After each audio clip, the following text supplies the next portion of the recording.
যে এক হাজির ব্যাগের থেকে জর্দার 1 প্যাকেট আর সিগারেট 1 প্যাকেট পাওয়া গেল। না, হজ করতে যাচ্ছে তো জর্দার সাথে নিয়ে যাচ্ছে।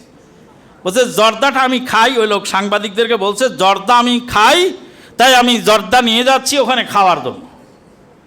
আর সিগারেটটা কে দিয়েছে তা আমি বলতে পারি না, মানে কোনো আত্মীয় স্বজন হয়তো কিছু প্যাকেট দিয়েছে, তার ভিতরে সিগারেটটাও ছিল। এই লোক হজ করতে যাচ্ছে না সিগারেট সাপ্লাই দিতে যাচ্ছে। নাউজুবিল্লাহ মিন যালিক।